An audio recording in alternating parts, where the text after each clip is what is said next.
Laurette a été licenciée.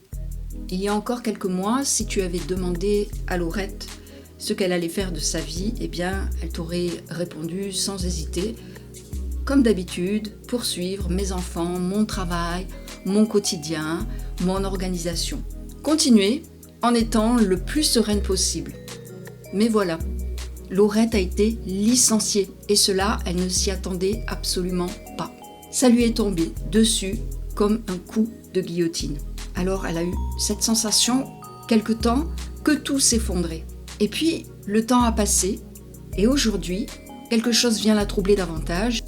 Laurette se dit « Je ne peux pas rester en l'état actuel, mais je n'ai pas envie non plus de retourner dans ma vie d'avant. » Alors qu'est-ce qu'elle veut, Laurette, au juste ? Si tu as déjà connu une sensation étrange, que ta vie fonctionne comme tu le souhaites, mais si tu vas plus au fond de toi, tu penses que, quelque part, tu te mens, tu te caches une vérité, tu ne t'avoues pas ce que tu ressens.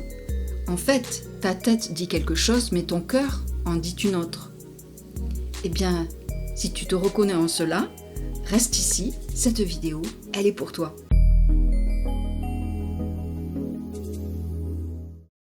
Laurette, jusque-là, était comptable, un travail qu'elle a toujours apprécié. Elle avait ses habitudes, ses collègues. Pour elle, les choses se passaient plutôt bien. Pourtant, il y avait des jours où il y avait un poids en elle. Elle tenait le cap ces jours-là, elle se disait « bon voilà, j'ai pas envie de travailler » et puis elle poursuivait comme toujours. Mais voilà, ce fameux jour où elle a été licenciée, elle est accueillie dans un bureau qu'elle connaît très bien. Mais aujourd'hui, on lui parle différemment. Quelqu'un lui parle. En fait, elle entend un mot sur deux. Son esprit s'évade. Elle cherche du regard. Est-ce que je rêve ? Est-ce que je suis là ? Est-ce que j'entends bien ce que j'entends ? Est-ce que j'entends bien ce que l'on me dit ? Elle jette un œil sur un sous-main, le gobelet qui est là, avec son café qui vient tout juste d'être servi. Et même ce stylo qu'elle a posé sur ce bureau, il y a quelques minutes, sans se douter une seconde que c'est la dernière fois qu'elle allait entrer et s'asseoir à ce bureau. Alors elle a récupéré ses affaires, un mug, tout un tas de matériel. Tout ça demandait plusieurs allers-retours entre son bureau et sa voiture. 1 heure plus tard, elle se retrouve sur le parking, assise au volant de son véhicule. Elle ne démarre pas, elle ne pense plus, elle regarde la façade du bâtiment et se demande où elle est, si elle rêve. Elle est un peu perdue. Laurette, ce jour-là, a perdu son travail, mais aussi toutes les relations qu'elle y avait pratiquement, le rythme quotidien, et puis une sécurité financière. Les semaines qui ont suivi, Laurette s'est un peu laissée aller. Elle s'est dit « Ok, je vais me dire que je suis en congé forcé, tout cela va s'arranger. » Laurette se lève tard, Laurette se couche tard, Laurette mange à longueur de journée et prend du poids. Elle ne sort pas, elle n'a pas envie de grand-chose à vrai dire, plutôt de se reposer. Les mois passent et petit à petit, Laurette se fait à l'idée qu'elle ne va pas retourner sur son ancien poste. Non pas parce qu'elle met une croix dessus, mais parce qu'elle sent qu'elle a été mise de côté. Bonjour, je suis Célina Isabelle. Sid, c'est le surnom. Chaque semaine, je t'accompagne à décrypter tes émotions, à mieux te connaître et à retrouver une clarté d'esprit pour ne plus simplement subir les événements de ton quotidien. Si c'est la première fois que tu me découvres, je te propose de t'abonner. Tu feras partie des fabuleuses qui choisissent de vivre leur quotidien en se sentant alignées et confiantes. Continuons avec l'histoire de Laurette. Quelque chose d'inattendu s'est pourtant produit. Laurette se dit finalement tout n'est pas si négatif que ça. Ces tensions qu'il y avait, que je ressentais au travail, se dit-elle. Eh bien, là, je ne les vis plus. Le matin, même si elle aurait tendance à se dire « tu ne devrais peut-être pas », elle se permet de dormir plus longtemps, de prendre son café, de regarder par la fenêtre, d'écouter les oiseaux. Elle s'est décidée à faire quelques travaux chez elle. Ça faisait longtemps qu'elle attendait. Son train de vie a certes diminué. Elle sort moins, elle est devenue peut-être moins mondaine. Mais ces choses qui lui semblaient parfois indispensables ne lui manquent pas tant que ça, et cela la déstabilise. Parce que jusque-là, elle pensait qu'elle devait se remettre sur pied tout de suite pour pouvoir retrouver son train de vie, pour pouvoir être bien avec elle-même. Le train de vie qu'elle menait avant, elle pourrait y revenir, mais différemment. Et toi, dis-moi, est-ce qu'il t'arrive parfois de te dire que tu as envie que quelque chose change et tu sais pourquoi? Ou bien tu ne sais pas du tout pourquoi. Tu sais juste au fond de toi que ça ne te correspond pas. Tu peux même avoir une vie qui, vue de l'extérieur, paraît tout à fait correcte et te dire « je n'ai pas le droit de me plaindre ». Depuis quand faut-il avoir une vie catastrophique si l'on veut reconnaître que quelque chose ne nous convient plus? L'insatisfaction, ce n'est pas forcément le signe que tout va mal. Ça peut même signaler en nous quelque chose qui a changé, qui a évolué. Parce que nos besoins changent, c'est bien normal, et nos priorités aussi. Ce qui peut nous satisfaire lorsque l'on a 30 ans ne va pas forcément nous satisfaire 10, 20 ans, 30 ans plus tard. Ce que nous étions prêtes à supporter pendant des années peut soudain nous sembler vraiment lourd. L'âge ne compte pas. Ce qui compte, c'est l'enthousiasme et l'énergie que l'on ressent. Et il est bon de garder, de conserver cette belle énergie qui est toujours là. Alors on se met à faire quoi? Eh bien on cherche une réponse. Et on oublie même de regarder les petits indices que notre quotidien nous envoie. Un jour, lors d'une conversation avec une copine, Laurette entre dans une discussion à propos des refuges animaliers. Elle adore les animaux.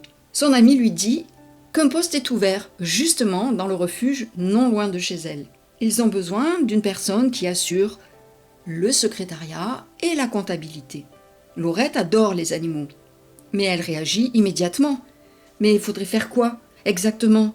Parce que moi, je suis comptable, pas secrétaire. Et puis pour combien de temps? Et avec qui? Et puis fonctionne comment le refuge? Et puis, elle se tait, parce qu'une autre partie d'elle se réveille. Je suis certaine d'avoir les compétences qu'il recherche. Mais est-ce que c'est raisonnable, maintenant, à mon âge, commencer toute autre chose? Tu remarques quelque chose? Quelques secondes auparavant, Laurette se montrait enthousiaste. Elle s'imaginait au milieu des animaux lorsqu'elle parlait des refuges, dans un environnement différent de celui qu'elle avait connu. Elle se voyait en train de parler, caresser, soigner les animaux. Et là, elle a commencé à expliquer pourquoi cette idée n'était peut-être pas pour elle.